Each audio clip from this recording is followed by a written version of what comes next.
ओम शांति। आज 25 जुलाई 2021 अव्यक्त बाप दादा रिवाइज है 20 फरवरी 1988।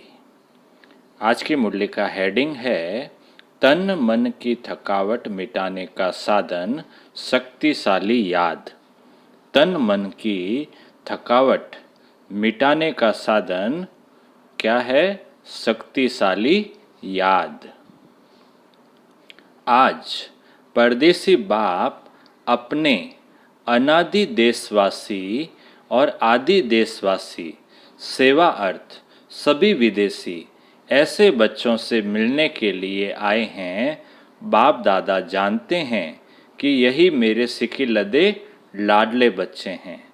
अनादि देश परम धाम के निवासी है और साथ साथ सृष्टि के आदि के इसी भारत भूमि में जब सत्युगी स्वदेश था, अपना राज्य था जिसको सभी भारत कहते हैं, तो आदि में इसी भारत देश वासी थे। इसी भारत भूमि में ब्रह्मा बाप के साथ साथ राज्य किया है। अनेक जन्म अपने राज्य में सुख शांति संपन्न अनेक जीवन व्यतीत किए हैं। इसलिए आदि देशवासी होने के कारण भारत भूमि से दिल का स्नेह है। चाहे कितना भी अभी अंत में भारत गरीब व धूल मिट्टी वाला बन गया है, फिर भी अपना देश सो अपना ही होता है। तो आप सभी की आत्मा का अपना देश और शरीरधारी देवता जीवन का अपना देश। आप सभी की आत्मा का अपना देश और शरीरधारी देवता जीवन का अपना देश कौन सा था? भारत ही था ना। कितने जन्म भारत भूमि में रहे हो वह याद है? 21 जन्मों का वर्षा सभी ने बाप से प्राप्त कर लिया है। इसलिए 21 जन्म की तो गारंटी है ही है। बाद में भी हर एक आत्मा के कई जन्म भारत भूमि में ही हुए हैं, क्योंकि जो ब्रह्मा बाप के समीप आत्माएं हैं, समान बनने वाली आत्माएं हैं, वह ब्रह्मा बाप के साथ साथ आपे ही पूज्य आपे ही पुजारी का पाठ भी साथ में बजाती है। द्वापर युग के पहले भक्त आप ब्राह्मण आत्माएं बनती हो। आदि स्वर्ग में इसी देश के वासी थे और अनेक बार भारत भूमि के देशवासी हो। इसलिए ब्राह्मणों के अलौकिक संसार मधुबन से अति प्यार है। यह मधुबन ब्राह्मणों का छोटा सा संसार है, तो यह संसार बहुत अच्छा लगता है ना। यहाँ से जाने को दिल नहीं होती है ना।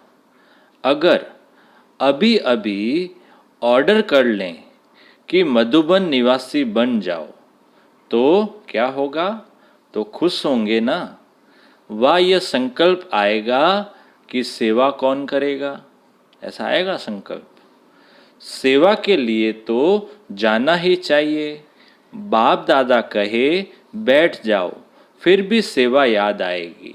सेवा कराने वाला कौन है? जो बाप का डायरेक्शन हो, श्रीमत हो, उसको उसी रूप में पालन करना, इसको कहते हैं सच्चा आज्ञाकारी बच्चा।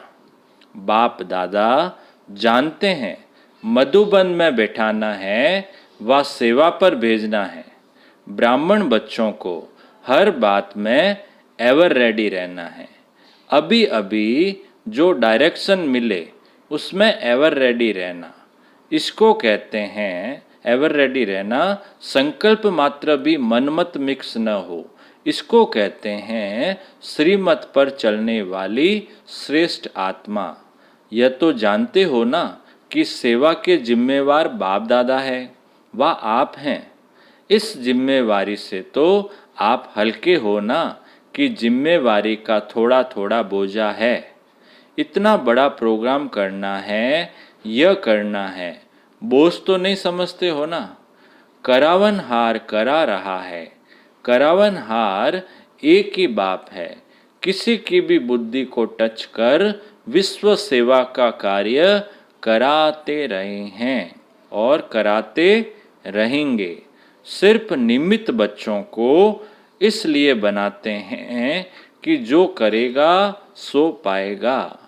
पाने वाले बच्चे हैं, बाप को पाना नहीं है। प्रारब्ध पाना या सेवा का फल अनुभव होना यह आत्माओं का काम है। इसलिए निमित्त बच्चों को बनाते हैं। साकार रूप में भी सेवा कराने का कार्य देखा और अभी अव्यक्त रूप में भी करावनहार बाप अव्यक्त ब्रह्मा द्वारा भी कैसे सेवा करा रहा है यह भी देख रहे हो। अव्यक्त सेवा की गति और ही तीव्र गति है। कराने वाला करा रहा है और आप कठपुतली के समान नाच रहे हो। यह सेवा भी एक खेल है। कराने वाला करा रहा है और आप निमित्त बन एक कदम का पदम गुना प्रारब्ध बना रहे हो। तो बोझ किसके ऊपर है, कराने वाले पर या करने वाले पर? बाप तो जानते हैं यह भी बोझ नहीं है। आप बोझ कहते हो तो बाप भी बोझ शब्द कहते हैं। बाप के लिए तो सब हुआ ही पड़ा है। सिर्फ जैसे लकीर खींची जाती है, लकीर खींचना बड़ी बात लगती है क्या? तो ऐसे बाप दादा सेवा कराते हैं। सेवा भी इतनी ही सहज है जैसे एक लकीर खींचना। रिपीट कर रहे हैं, निमित्त खेल कर रहे हैं। जैसे माया का विघ्न खेल है तो सेवा भी मेहनत नहीं लेकिन खेल है। ऐसे समझने से सेवा में सदा ही रिफ्रेशमेंट अनुभव करेंगे। जैसे कोई खेल किस लिए करते हैं? थकने के लिए नहीं, रिफ्रेश होने के लिए खेल करते हैं।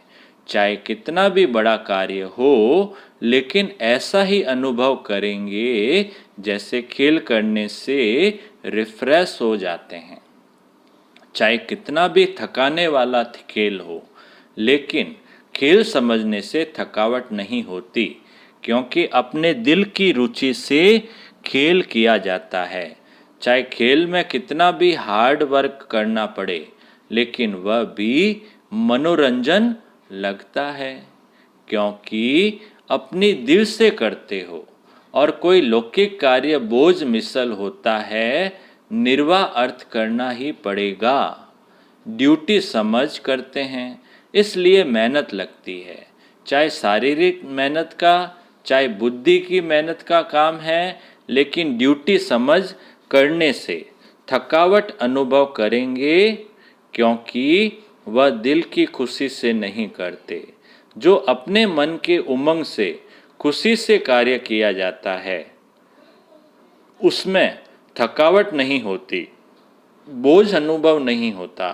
कहाँ कहाँ बच्चों के ऊपर सेवा के हिसाब से ज़्यादा कार्य भी आ जाता है, इसलिए भी कभी कभी थकावट फील अर्थात अनुभव होती है।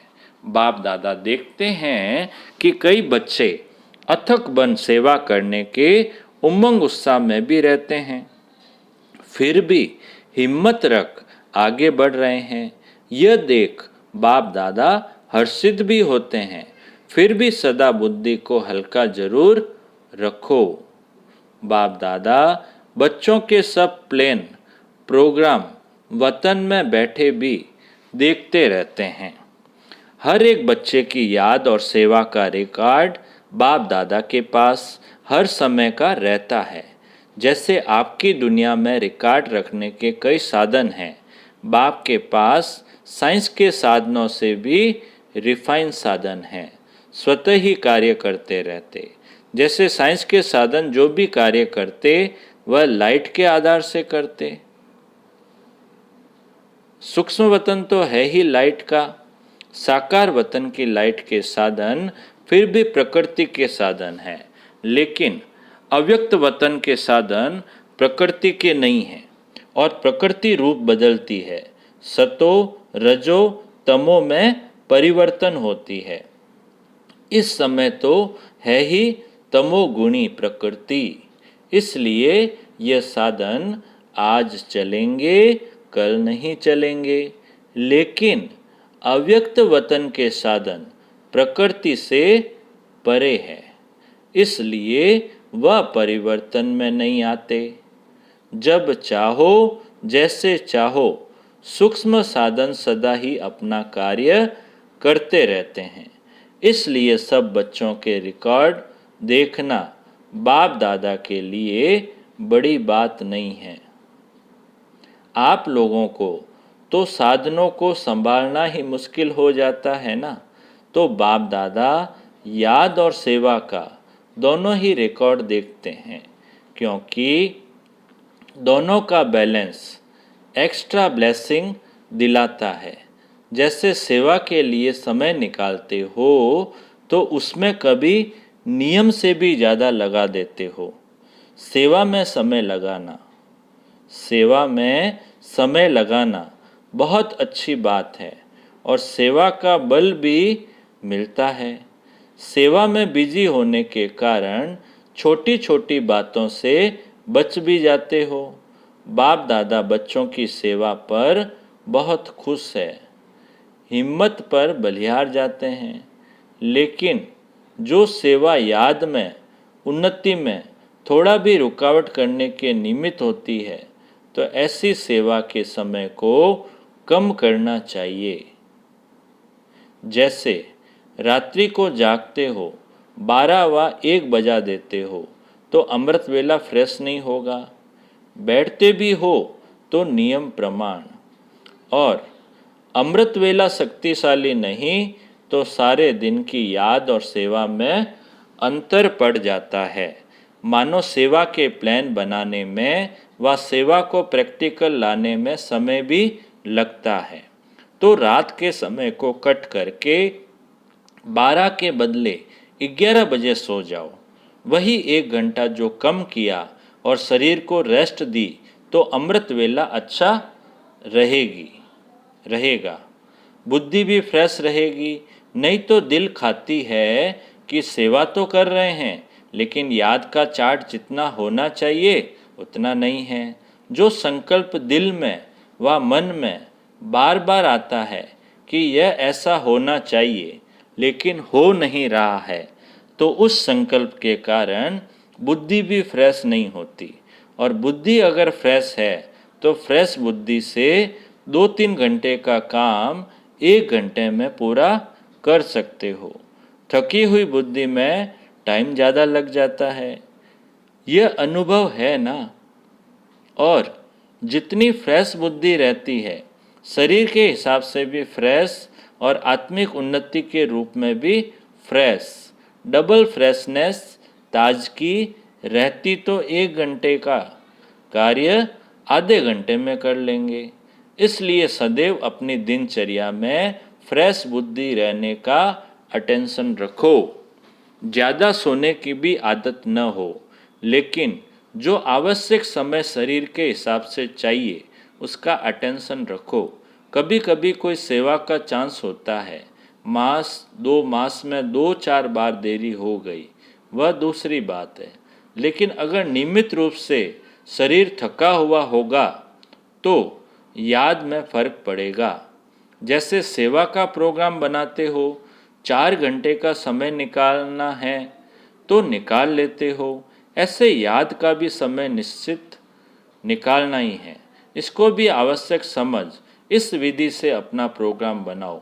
सुस्ती नहीं हो लेकिन शरीर को रेस्ट देना है। इस विधि से चलो, क्योंकि दिन प्रतिदिन सेवा का तो और ही तीव्र गति से आगे बढ़ने का समय आता जा रहा है। दिनों दिन बढ़ रही है ना सेवाएं। आप समझते हो, अच्छा यह 1 वर्ष का कार्य पूरा हो जाएगा, फिर रेस्ट कर लेंगे, ठीक कर लेंगे, याद को फिर ज़्यादा बढ़ा लेंगे। लेकिन सेवा के कार्य तो दिन प्रतिदिन नए से नए और बड़े से बड़े होने हैं। इसलिए सदा बैलेंस रखो। अमृत वेले फ्रेश हो, फिर वही काम सारे दिन में समय प्रमाण करो तो बाप की ब्लेसिंग भी एक्स्ट्रा मिलेगी और बुद्धि भी फ्रेश होने के कारण बहुत जल्दी और सफलतापूर्वक कार्य कर सकेगी। समझा? बाप दादा देख रहे हैं बच्चों में उमंग बहुत है, इसलिए शरीर का भी नहीं सोचते। उमंग उत्साह से आगे बढ़ रहे हैं। आगे बढ़ाना बाप दादा को अच्छा लगता है, लेकिन फिर भी बैलेंस अवश्य चाहिए। बल करते रहते हो, चलते रहते हो, लेकिन कभी कभी जैसे बहुत काम होता है तो बहुत काम में एक तो बुद्धि की थकावट होने के कारण जितना चाहते उतना नहीं कर पाते, और दूसरा बहुत काम होने के कारण थोड़ा सा भी किसी द्वारा थोड़ी हलचल होगी तो थकावट के कारण चिड़चिड़ापन हो जाता, उससे खुशी कम हो जाती है। वैसे अंदर ठीक रहते हो, सेवा का बल भी मिल रहा है, खुशी भी मिल रही है, फिर भी शरीर तो पुराना है ना, इसलिए टू मच में नहीं जाओ, बैलेंस रखो। याद के चार्ट पर थकावट का असर नहीं होना चाहिए। जितना सेवा में बिजी रहते हो, भल कितनी भी बिजी रहो, लेकिन थकावट मिटाने का विशेष साधन हर घंटे व 2 घंटे में 1 मिनट भी शक्तिशाली याद का अवश्य निकालो। ट्रैफिक कंट्रोल होता है ना, जैसे कोई शरीर में कमजोर होता है तो शरीर को शक्ति देने के लिए डॉक्टर्स 2-2 घंटे बाद ताकत की दवाई पीने के लिए देते हैं। टाइम निकाल दवाई पीनी पड़ती है ना, तो बीच बीच में 1 मिनट भी अगर शक्तिशाली याद का निकालो तो उसमें ABC सब विटामिन्स आ जाएंगे। सुनाया था ना कि शक्तिशाली याद सदा क्यों नहीं रहती, जब है ही बाप के और बाप आपका सर्व संबंध है, दिल का स्नेह है, नॉलेजफुल हो, प्राप्ति के अनुभवी हो, फिर भी शक्तिशाली याद सदा क्यों नहीं रहती? उसका कारण क्या है? अपनी याद का लिंक नहीं रखते। लिंक टूटता है, इसलिए फिर जोड़ने में समय भी लगता, मेहनत भी लगती और शक्तिशाली के बजाय कमज़ोर हो जाते। विस्मृति तो हो नहीं सकती, याद रहती है, लेकिन सदा शक्तिशाली याद स्वतः रहे, उसके लिए यह लिंक टूटना नहीं चाहिए। हर समय बुद्धि में याद का लिंक जुटा रहे, उसकी विधि यह है। यह भी आवश्यक समझो, जैसे वह काम समझते हो कि आवश्यक है, यह प्लान पूरा करके ही उठना है, इसलिए समय भी देते हो, एनर्जी भी लगाते हो। वैसे यह भी आवश्यक है, इनको पीछे नहीं करो कि यह काम पहले पूरा करके फिर याद कर लेंगे, नहीं, इसका समय अपने प्रोग्राम में पहले ऐड करो। जैसे सेवा के प्लान के लिए 2 घंटे का टाइम फिक्स करते हो, चाहे मीटिंग करते हो चाहे प्रैक्टिकल करते हो, तो 2 घंटे के साथ साथ यह भी बीच बीच में करना ही है, यह ऐड करो। जो 1 घंटे में प्लान बनाएंगे वह आधा घंटे में हो जाएगा। करके देखो, आप ही फ्रेशनेस से 2 बजे आँख खुलती है, वह दूसरी बात है, लेकिन कार्य के कारण जागना पड़ता है तो उसका इफेक्ट प्रभाव शरीर पर आता है। इसलिए बैलेंस के ऊपर सदा अटेंशन रखो। बाप दादा तो बच्चों को इतना बिजी देख यही सोचते कि इन्हों के माथे की मालिश होनी चाहिए, लेकिन समय निकालेंगे तो वतन में बाप दादा मालिश भी कर देंगे, वह भी अलौकिक होगी। ऐसे लौकिक मालिश थोड़ी ही होगी, एकदम फ्रेश हो जाएंगे। 1 सेकंड भी शक्तिशाली याद तन और मन दोनों को फ्रेश कर देती है। बाप के वतन में आ जाओ, जो संकल्प करेंगे वह पूरा हो जाएगा। चाहे शरीर की थकावट हो, चाहे दिमाग की, चाहे स्तुति की थकावट हो, बाप तो आई हैं थकावट उतारने। आज डबल विदेशियों से पर्सनल रूह रियान कर रहे हैं। बहुत अच्छी सेवा की है और करते ही रहना है। सेवा बढ़ना यह ड्रामा अनुसार बना हुआ ही है। कितना भी आप सोचो अभी तो बहुत हो गया, लेकिन ड्रामा की भावी बनी हुई है, इसलिए सेवा के प्लान्स निकलने ही हैं और आप सबको निमित्त बन करनी ही है। यह भावी कोई बदल नहीं सकते।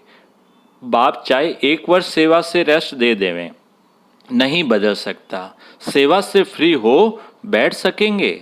जैसे याद ब्राह्मण जीवन की खुराक है, ऐसे सेवा भी जीवन की खुराक है। बिना खुराक के कभी कोई रह सकता है क्या? लेकिन बैलेंस ज़रूरी है। इतना भी ज़्यादा नहीं करो जो बुद्धि पर बोझ हो, और इतना भी नहीं करो जो अलबेले हो जाओ। न बोझ हो न अलबेलापन हो, इसको कहते हैं बैलेंस। अच्छा, सदा याद और सेवा के बैलेंस द्वारा बाप की ब्लेसिंग के अधिकारी, सदा बाप के समान डबल लाइट रहने वाले, सदा निरंतर शक्तिशाली याद का लिंक जोड़ने वाले, सदा शरीर और आत्मा को रिफ्रेश रखने वाले, हर कर्म विधि पूर्वक करने वाले, सदा श्रेष्ठ सिद्धि प्राप्त करने वाले, ऐसे श्रेष्ठ समीप बच्चों को बाप दादा का याद प्यार और नमस्ते। हम रूहानी बच्चों की रूहानी बाप दादा को याद प्यार, गुड मॉर्निंग और नमस्ते नमस्ते नमस्ते। सदा रहेंगे हंसते हंसते, बन जाएंगे फरिश्ते। वाह बाबा वाह, वाह मेरा भाग्य। अब आज का वरदान। श्रेष्ठ तकदीर की स्मृति द्वारा अपने समर्थ स्वरूप में रहने वाले सूर्यवंशी पद के अधिकारी भव। श्रेष्ठ तकदीर की स्मृति द्वारा अपने समर्थ स्वरूप में रहने वाले सूर्यवंशी पद के अधिकारी भव। विस्तार है, जो अपनी श्रेष्ठ तकदीर को सदा स्मृति में रखते हैं वह समर्थ स्वरूप में रहते हैं। उन्हें सदा अपना अनादि असली स्वरूप स्मृति में रहता है। कभी नकली फेस धारण नहीं करते। कई बार माया नकली गुण और कर्तव्य का क्या बना लेती है? स्वरूप बना देती है। तो फिर किसको क्रोधी, किसको लोभी, किसको दुखी, किसको अशांत बना देती है। लेकिन असली स्वरूप इन सब बातों से परे है। जो बच्चे अपने असली स्वरूप में स्थित रहते हैं वह सूर्यवंशी पद के अधिकारी बन जाते हैं। स्लोगन है आज का, सर्व पर रहम करने वाले बनो तो अहम और वहम समाप्त हो जाएगा। सर्व पर रहम करने वाले बनो तो अहम और वहम समाप्त हो जाएगा। अच्छा, ओम शांति।